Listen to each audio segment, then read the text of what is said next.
el Acta en Defensa del Matrimonio, en inglés, The Defense of Marriage Act. Y en el año 1996, el Congreso de los Estados Unidos aprobó una ley que definía el matrimonio como entre un hombre y una mujer. Esa fue la definición que dio el Congreso en una ley federal. Claro, inmediatamente esta ley fue cuestionada por los que aprueban el matrimonio homosexual, el matrimonio gay. Y por lo tanto fue llevado a los diferentes niveles de los tribunales y finalmente terminó en la Corte Suprema, que es la Corte máxima de los Estados Unidos, para que la Corte Suprema decidiera si esta ley era constitucional o no era constitucional.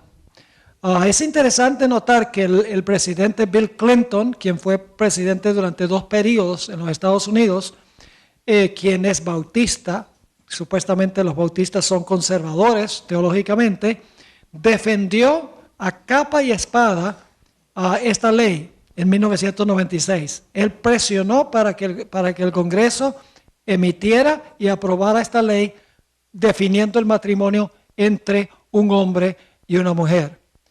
Pero con el cambio de los tiempos, el presidente Clinton ha tenido un cambio también. Y hoy, como ya el matrimonio gay es un asunto mucho más aceptable, él ha dicho que su apoyo de esta ley fue uno de los mayores errores de su presidencia. Y ahora Bill Clinton aprueba el matrimonio entre homosexuales. En aquel tiempo, en 1996, no le convenía apoyar esta ley porque la sociedad de los Estados Unidos estaba todavía en un nivel donde no estaban a favor la mayoría del matrimonio gay. Pero con el transcurso de 1996 hasta el 2013, ya la sociedad americana, como resultado de lo que han hecho los medios de comunicación, el sistema de educación, etcétera, martillando y martillando que este matrimonio es normal, la sociedad había cambiado y por fines políticos el presidente Clinton cambió también su parecer, tuvo una conversión, por así decirlo, y ahora él aprueba el matrimonio entre homosexuales. Esa fue la primera ley que se llevó a la Corte Suprema. La segunda ley es una que se conoce como la Proposición número 8. Es en el estado de California, donde vivo yo. Allá muchas leyes se hacen por referendo. Es decir, cuando viene la elección, se presenta una ley en potencia al público, el público vota, si la mayoría aprueba esa ley, llega a ser ley. Y así fue que en el año 2008,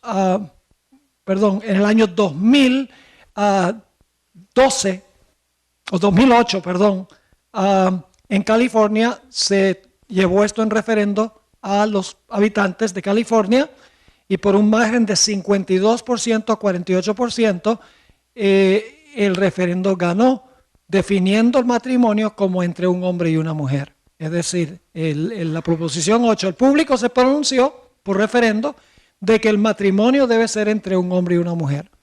Inmediatamente esta ley fue votada por mayoría, fue llevada al Tribunal del 9º Circuito de la ciudad de San Francisco.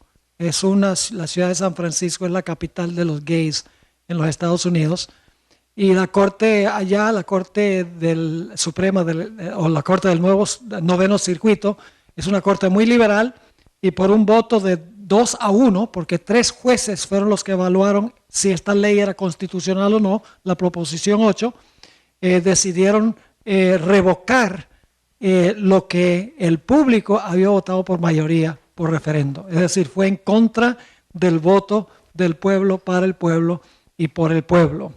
Y esta decisión del Tribunal del 9º Circuito fue apelado a diferentes tribunales en diferentes niveles, finalmente terminó en la Corte Suprema de los Estados Unidos.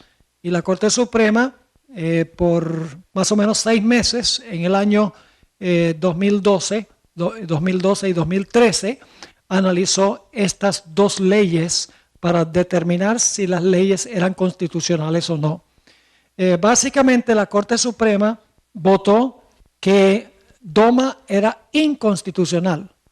Es decir, la ley federal que definía el matrimonio como entre un hombre y una mujer fue declarada por la Corte Suprema no constitucional. Es decir, la ley fue revocada. Y en cuanto a la proposición número 8 de la ciudad del estado de California, la Corte Suprema básicamente votó que la decisión del tribunal del noveno circuito iba a quedar así, que ellos no iban a revocar la decisión que había tomado la Corte del noveno circuito. Básicamente, al hacer esto, ellos estaban legalizando el matrimonio gay en California, porque estaban diciendo que lo que decidió la Corte Liberal de San Francisco es lo que iba a hacer. Como resultado de esto, estado tras estado empezaron a aprobar el matrimonio entre homosexuales. En el presente hay 32 de los 50 estados en los Estados Unidos que han aprobado por ley el matrimonio entre homosexuales. Muchos de estos estados lo hicieron como resultado de que la Corte Suprema de los Estados Unidos haya revocado la ley DOMA y que haya dejado que la decisión del noveno circuito quedara en cuanto a la proposición número 8. Es interesante, la Corte Suprema votó por líneas filosóficas. La Corte Suprema de los Estados Unidos básicamente tiene 4 jueces liberales, 4 jueces conservadores y una que, dependiendo del caso, a veces vota con los conservadores y a veces vota con los liberales. Pero en este caso, 5 jueces votaron a favor de revocar la constitucionalidad de estas 2 leyes y 4 votaron en contra de revocar la constitucionalidad de estas leyes. Para aquellos que conocen los nombres de los jueces que votaron a favor de declarar inconstitucionales estas leyes fueron el juez Kennedy, Kagan, Ginsburg, Sotomayor, que es la que está más o menos en el medio, y Breyer. Fueron los que votaron a favor de eliminar la constitucionalidad de estas leyes, y los que votaron de que se conservara DOMA fueron los jueces Roberts, que es el juez supremo, Scalia, Thomas y Alito. Ahora, la pregunta que surge como resultado de la decisión que tomó la Corte Suprema, y lo interesante es que la Corte Suprema tomó esta decisión el 26 de junio del año pasado, el día de mi cumpleaños. Una fecha que vivirá en la infamia, no por mi cumpleaños, sino por la decisión de la Corte Suprema. Ahora surge esta pregunta. Si la Corte Suprema de los Estados Unidos estuvo dispuesta de declarar inconstitucional la definición que Dios dio al principio del matrimonio, porque eso es lo que está haciendo, redefiniendo el matrimonio, ¿qué nos hace pensar que la misma Corte Suprema no estaría dispuesta de redefinir lo que es el día de reposo? Porque Dios definió ambas cosas en la creación. Si la Corte Suprema redefinió el matrimonio, una institución que Dios ya definió, ¿qué nos hace pensar que la Corte Suprema no actuaría también para redefinir el día de reposo que Dios también definió muy claramente como el séptimo día en la creación? La hermana White nos ha advertido en Testimonios para la Iglesia, tomo 4, página 451, en cuanto al peligro de que los políticos tomen decisiones a base de salvar su puesto, en vez de seguir principios. Dice ella lo siguiente, hablando de la ley dominical, pero se aplica también al otro, porque los jueces que votaron a favor del matrimonio entre homosexuales lo hicieron por las tremendas presiones de la sociedad y los medios de comunicación. Es una presión constante en los Estados Unidos. Los medios de comunicación diciendo esto es normal, cualquier persona que no crea que el matrimonio puede ser sin consideración de género es prejuiciado, es inmisericordia, dicen toda clase de cosas malas de aquellas personas que no aprueban el matrimonio entre homosexuales. Dice la sierva del Señor, Testimonios para la Iglesia, tomo 4, 451, a fin de asegurarse la popularidad y el apoyo, esos son los votos, y el apoyo, los legisladores cederán a la exigencia por una ley dominical. Cederán por salvar su puesto político. Como les estaba mencionando, tristemente, inclusive en nuestra propia iglesia, hay sectores, no generalizados, pero hay sectores a donde están luchando para que la iglesia acepte la idea de matrimonios entre homosexuales. La pregunta clave es, ¿tiene el hombre mortal o aún el Estado el derecho de redefinir lo que Dios ya definió en el principio? No. La definición del matrimonio y el sábado son definiciones de Dios. El Estado no tiene ningún derecho de intervenir para redefinir lo que Dios ha definido.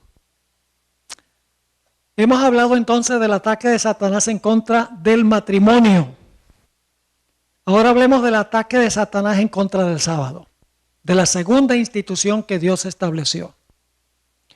La otra institución creativa que Dios estableció y definió como el séptimo día de la semana ha sido atacada por protestantes y por católicos. Lo han redefinido, no como el séptimo día de la semana, sino que lo han redefinido como el primer día de la semana. Y es interesante que muchas de estas iglesias conservadoras, cuando hablo de conservadoras, profesan creer en la inspiración de la Biblia, profesan creer en los milagros, en lo sobrenatural. Muchos de esos defienden a capa y espada el matrimonio entre un hombre y una mujer, pero al mismo tiempo atacan el sábado y dicen que el día de reposo es el primer día en vez del séptimo día. Es decir, no están dispuestos de redefinir una institución que Dios estableció, pero hacen todo lo posible por redefinir la segunda institución que Dios estableció al puro principio. Ahora, Satanás va a usar dos métodos para tratar de deshacerse del sábado. El primer método lo conocemos muy bien. En el documento que el pastor Sánchez prometió darles cuando ustedes salgan sobre la bestia y el número 666, ahí claramente, aunque yo no lo he leído, pero yo creo que ahí claramente van a encontrar una explicación de cómo Satanás va a tratar de deshacerse del sábado a través de leyes dominicales. Leyes que obliguen a la gente a guardar el domingo, leyes en contra de la observancia del sábado. Eso se encuentra, por ejemplo, en Daniel 7, donde habla del cuerno pequeño. Dice que pensará cambiar los tiempos y la ley. Y en Apocalipsis 13, de lo cual hablaremos Dios mediante mañana, en Apocalipsis 13, dice que la bestia, que es lo mismo que el cuerno pequeño, va a imponer la marca de la bestia. O sea, su marca la va a imponer, y cualquiera que no esté dispuesto de recibir la marca, no podrá comprar ni vender, y finalmente dice que será sentenciado a muerte, según Apocalipsis el capítulo 13. Es decir, el primer método que va a usar Satanás es el método de la persecución, el método de la fuerza. Y nosotros conocemos en realidad ese método que Satanás va a usar, porque siempre hemos hablado de que va a venir una ley dominical opresiva donde los que guardan el sábado van a ser perseguidos. Posiblemente ustedes sepan que hoy en día en la Unión Europea se han unido varios sindicatos laborales, instituciones sociales, negociantes, iglesias protestantes, la Iglesia Católica, para presionar al Parlamento de la Unión Europea para emitir una ley dominical a nivel de toda la Unión Europea. Por varios años han estado presionando todas estas entidades para que se imponga esta ley.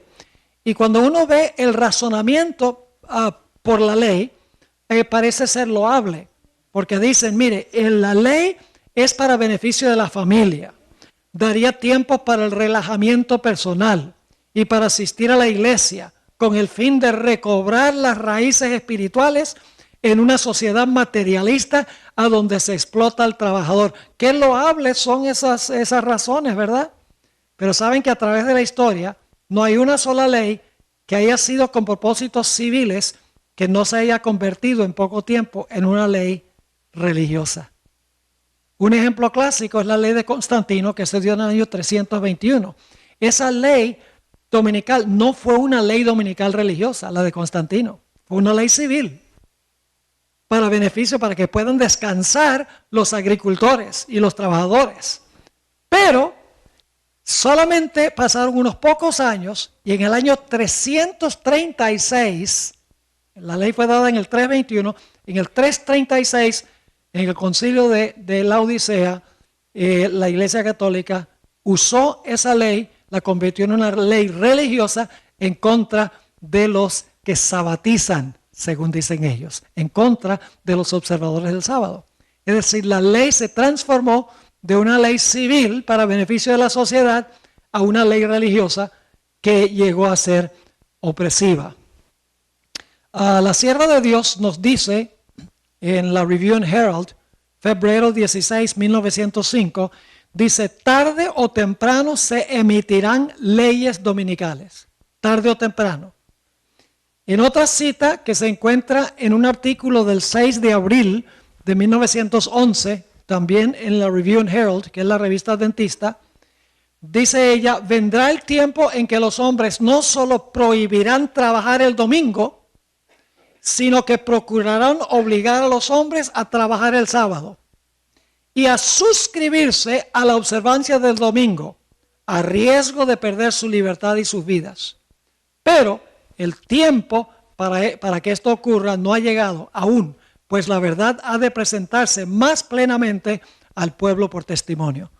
Es decir, tarde o temprano, dice ella, va a haber leyes dominicales, leyes que no solamente van a prohibir que se guarde el sábado, sino que van a exigir que se guarde el domingo. Este es el primer método que Satanás va a usar para deshacerse del sábado y los que guardan el sábado. Pero el segundo método es más subliminal y mucho más peligroso. Y pocas cosas se dicen en cuanto a eso. La segunda línea de ataque es a través de la teoría de la evolución. Ese es un método subliminal, es un método indirecto, que si uno no presta atención, uno no ve la conexión entre esto y un ataque en contra del sábado. Todos los eruditos católicos, hoy por hoy enseñan la evolución.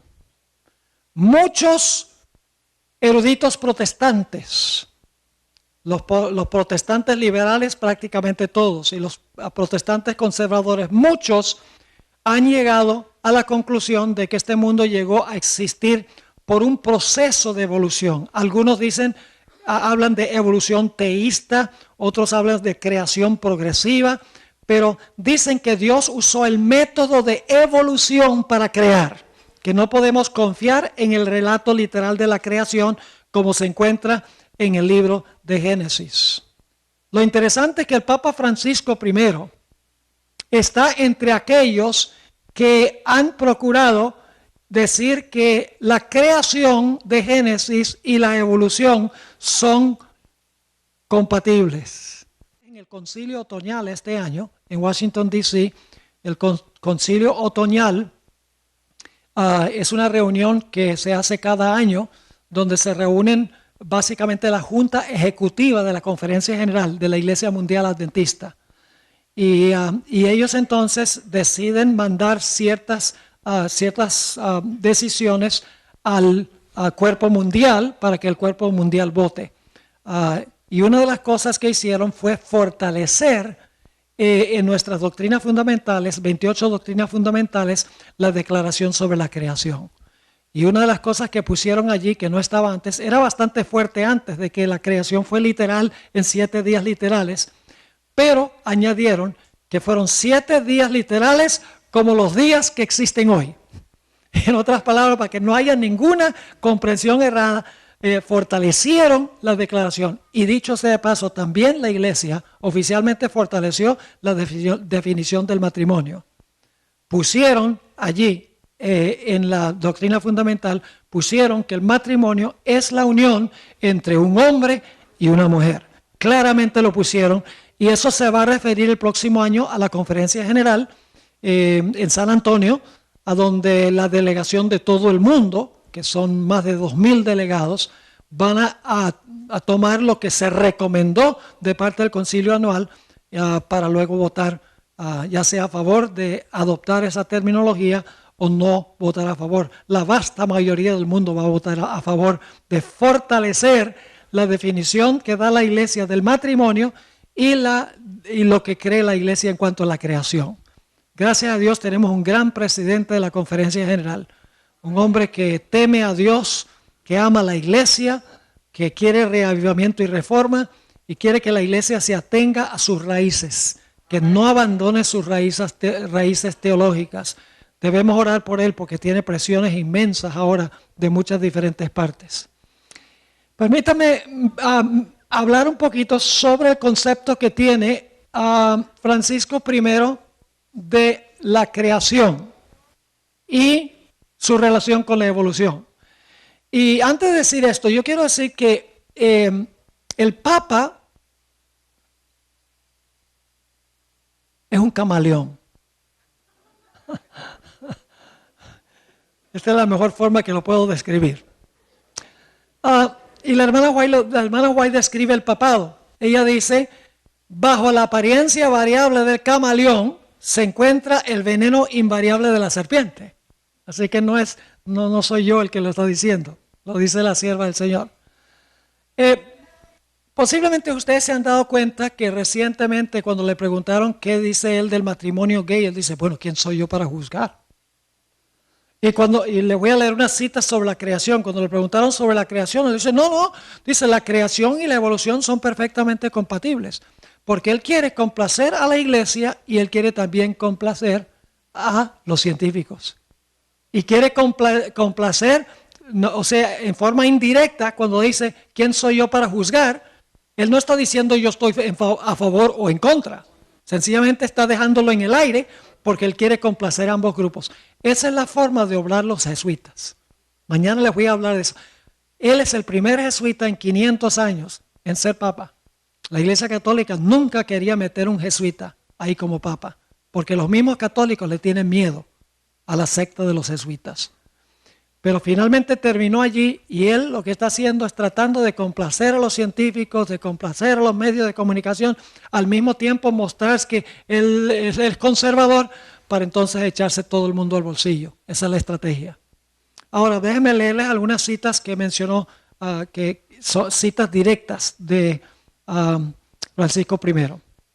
Digo lo siguiente.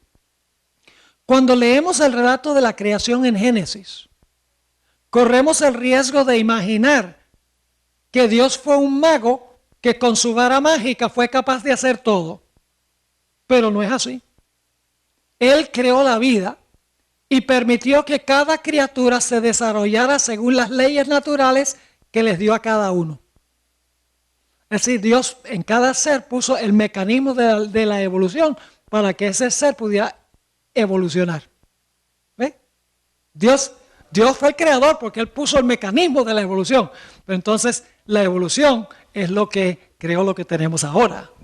En otra cita Él dice, Dios creó a los seres humanos y les permitió desarrollarse según las leyes internas que Él les dio a fin de que pudieran alcanzar su pleno desarrollo.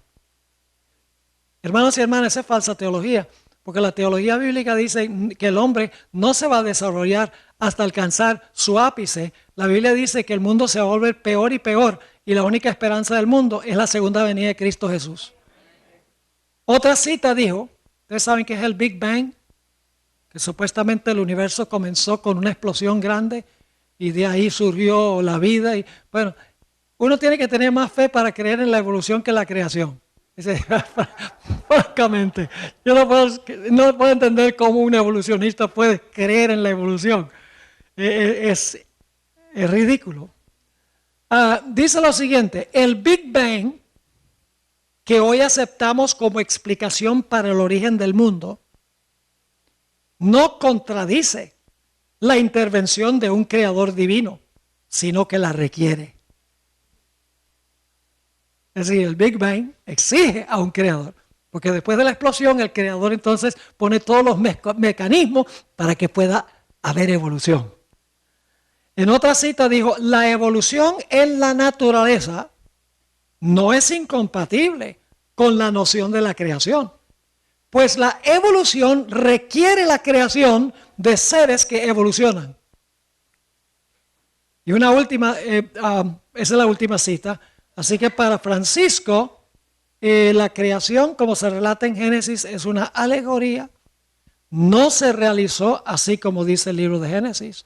Sencillamente quiere darnos el mensaje de que Dios en algún momento comenzó un proceso estableciendo el mecanismo de la evolución y por millones de años se ha realizado la evolución, claro, establecido por Dios. Es decir, Dios estableció un método de creación por evolución. Algunos dicen evolución teísta, creación progresiva, le dan diferentes nombres.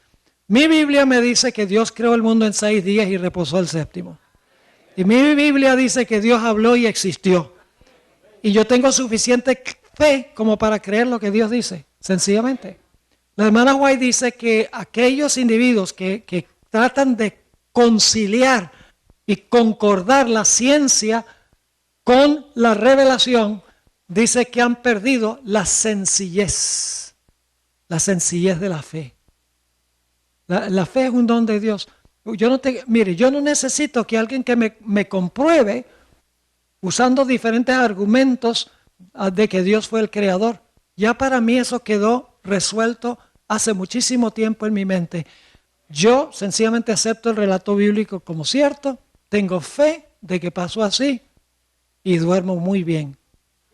No tengo ningún problema. Yo le digo a la gente, bueno, si tú quieres creer que viniste del mono, esa es tu prerrogativa.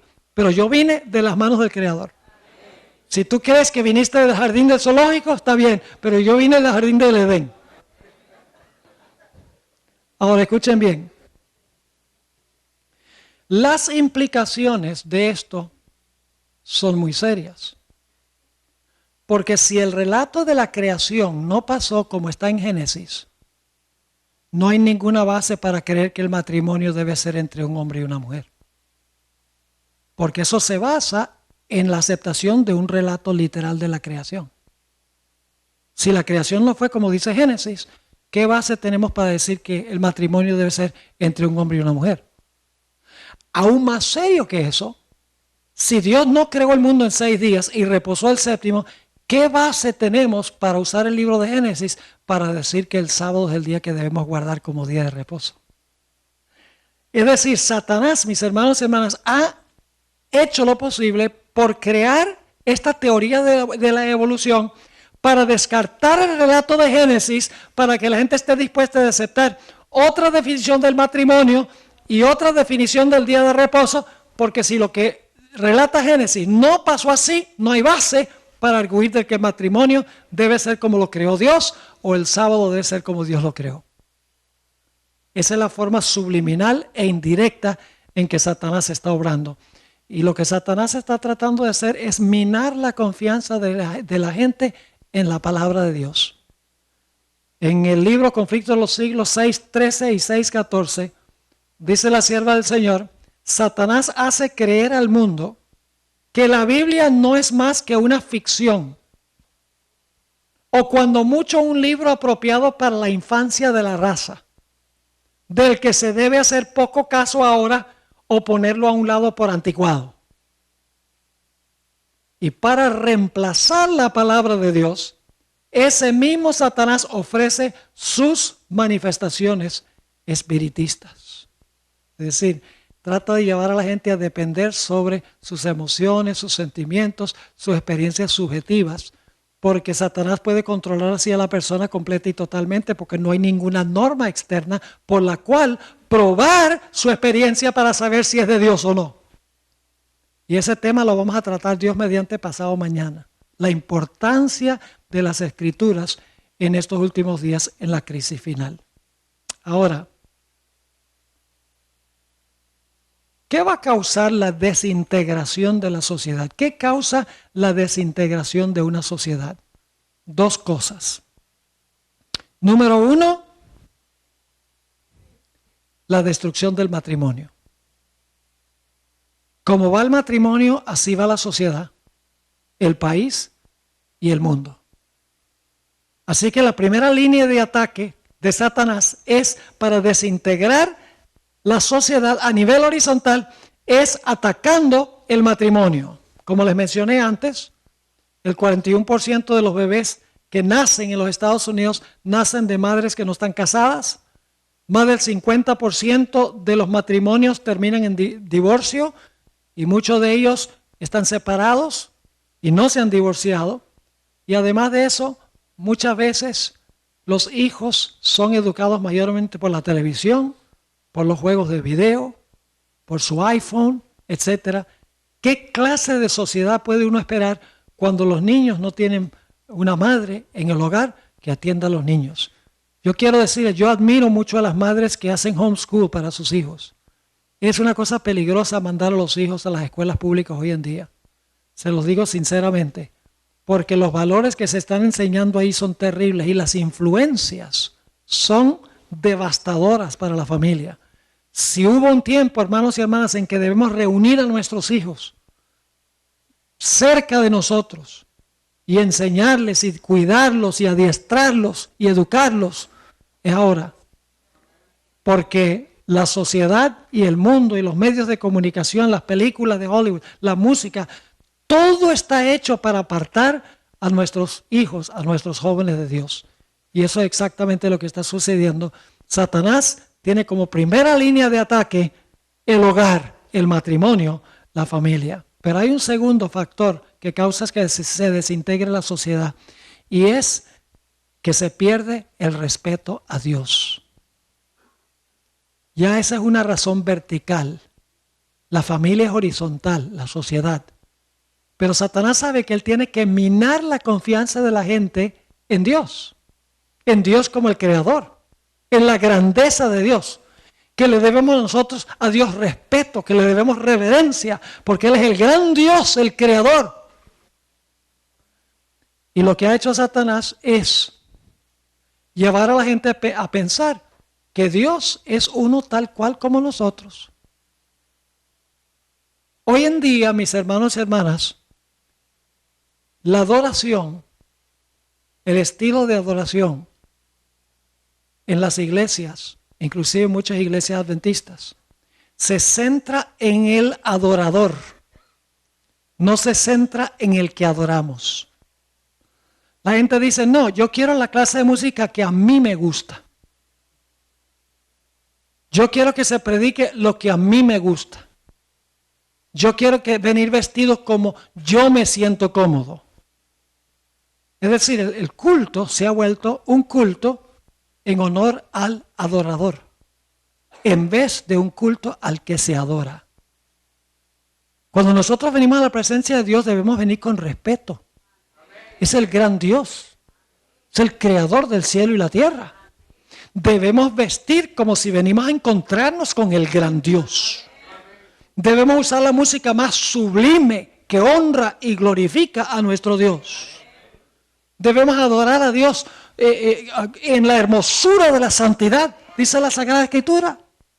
No se trata de nosotros, yo voy a adorar como a mí me gusta, como a mí me hace sentir bien. No, ese no es el propósito de la adoración.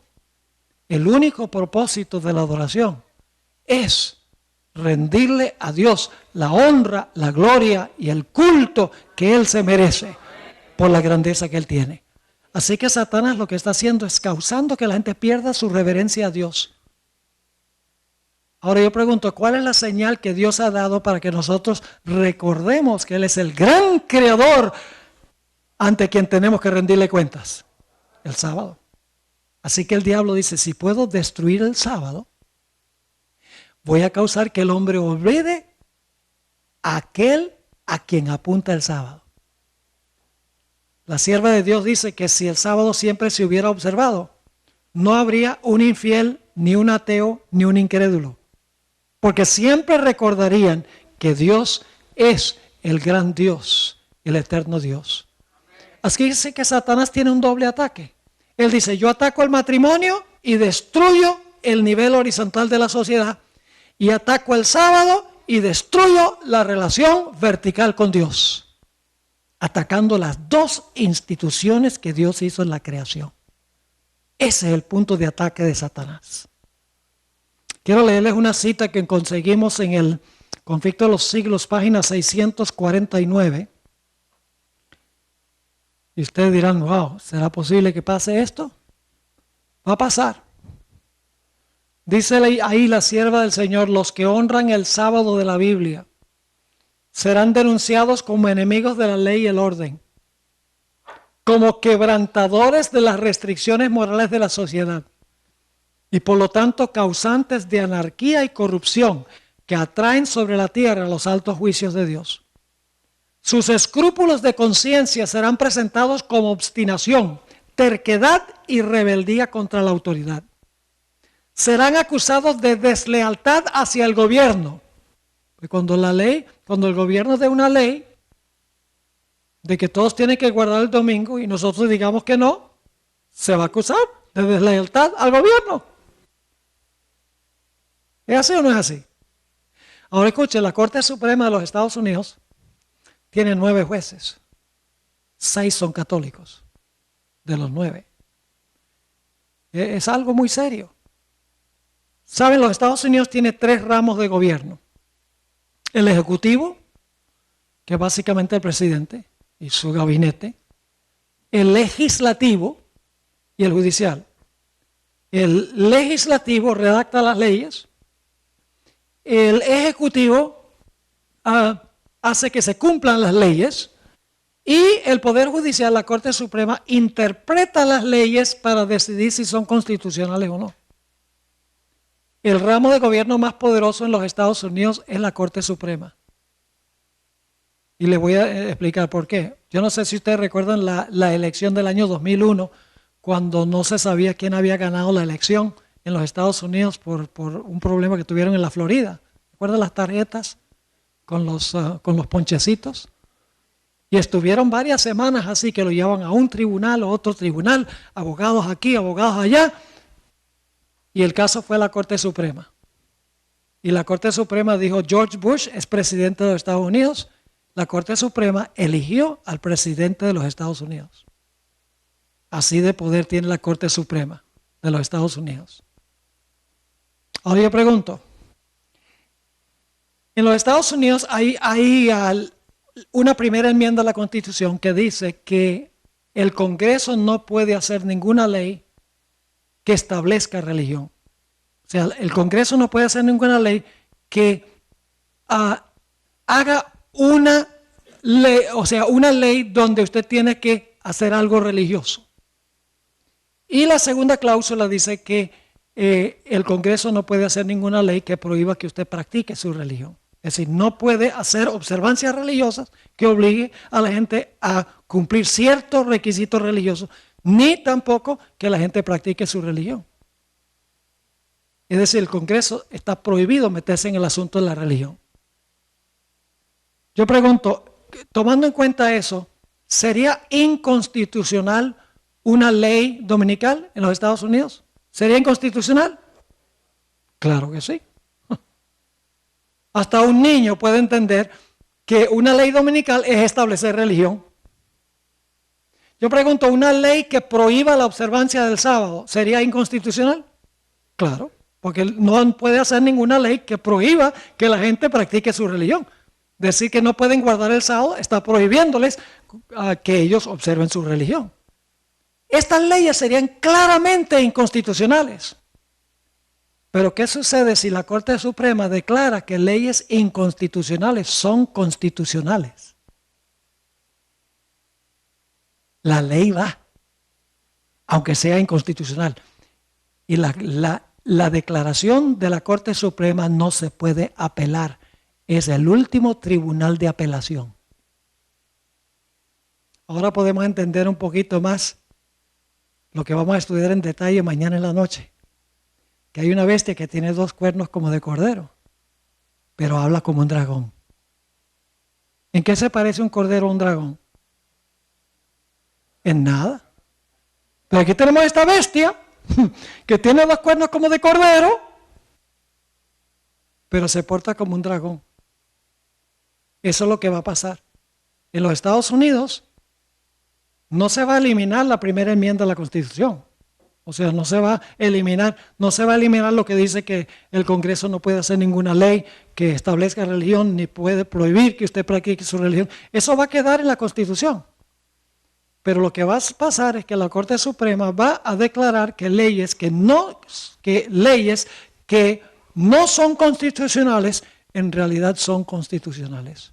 Y de esa manera esa nación, que tiene esos dos cuernos como de cordero, que representa libertad civil y religiosa, separación de la iglesia del Estado, va a terminar estableciendo religión y prohibiendo la práctica de la religión, contradiciendo su propia característica.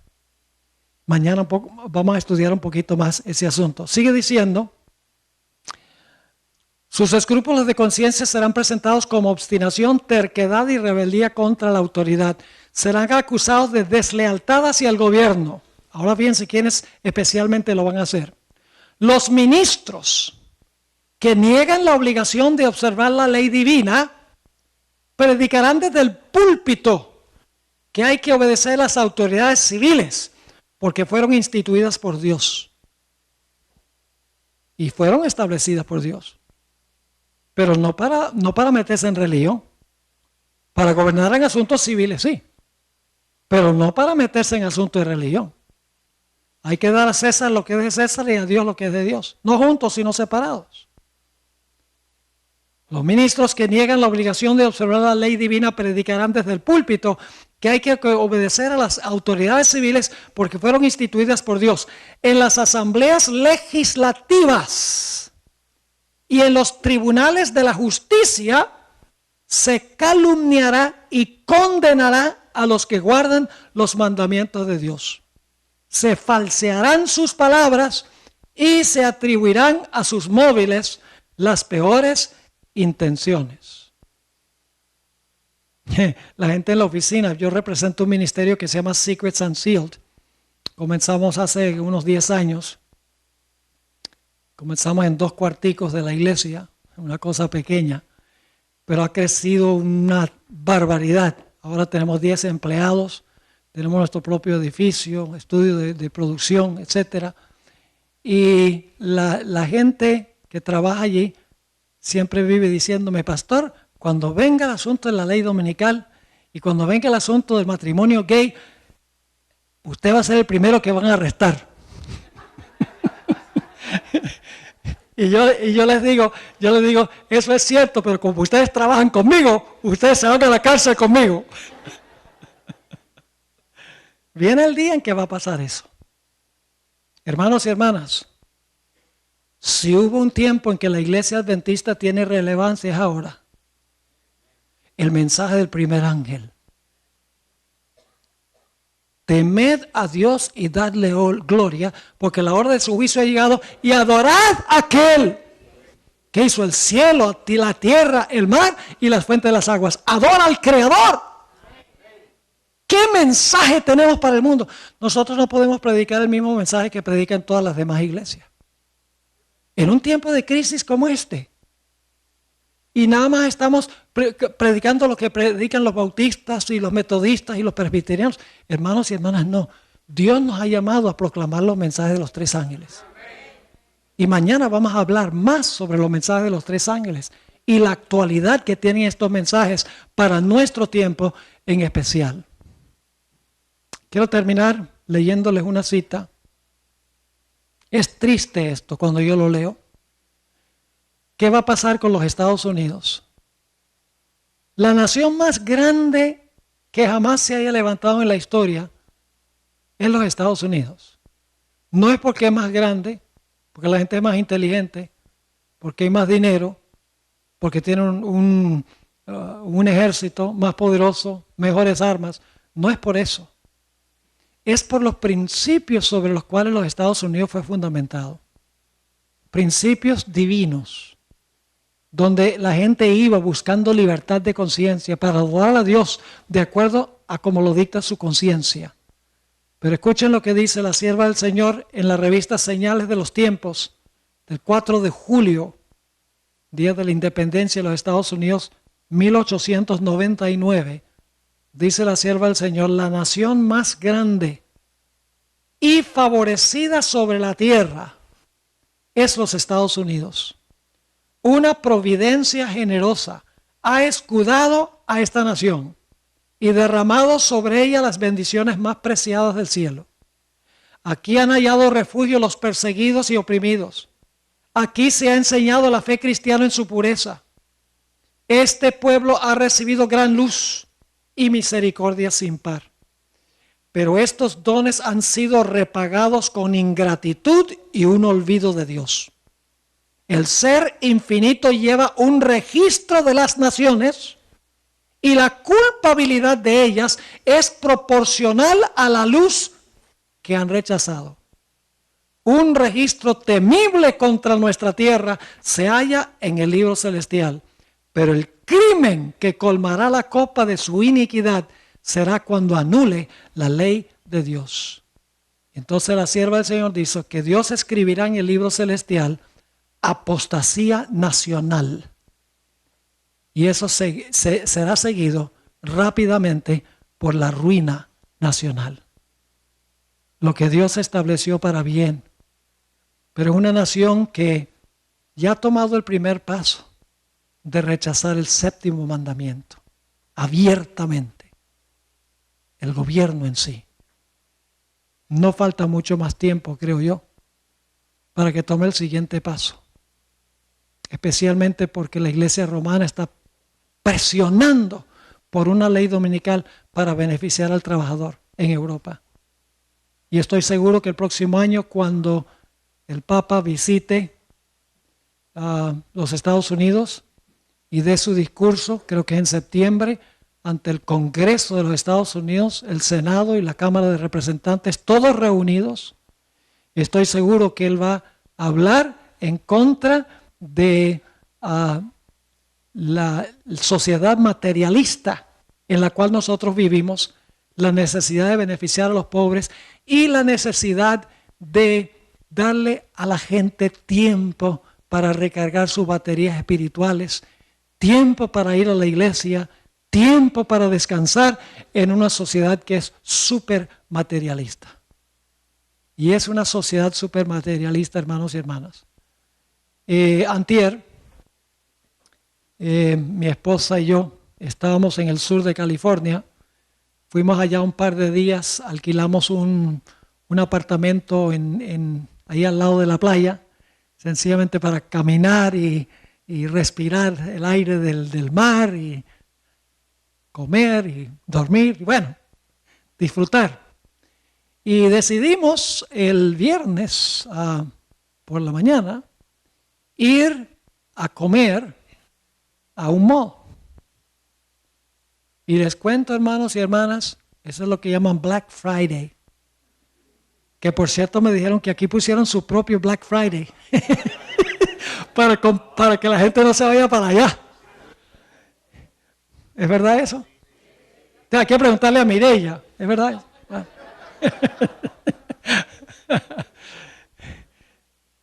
Y miren, hermanos, increíble. No había lugar donde estacionarse. 45 minutos nada más desde la entrada hasta el lugar donde uno podía tal vez empezar a buscar parking. Y no había. Manejé. Finalmente me tocó estacionarme lejísimo. Todo el mundo con el afán de gastar. De comprar lo que no necesitan y gastar lo que no tienen. En una sociedad como esa es que apela una ley dominical. Donde la gente dice ya, suficiente, materialismo, necesitamos regresar a nuestras raíces espirituales. Pero con eso viene el domingo, no el sábado. Cuando en realidad el sábado debe ser el día de reconectar con Dios, porque es el día que Él estableció y es el día en que Él descansa con nosotros. No el primero, ni el sexto, el séptimo. Así que hermanos y hermanas, son señales de que estamos en el umbral de grandes eventos, los grandes eventos que predice la Biblia y que anunció el Espíritu de profecía.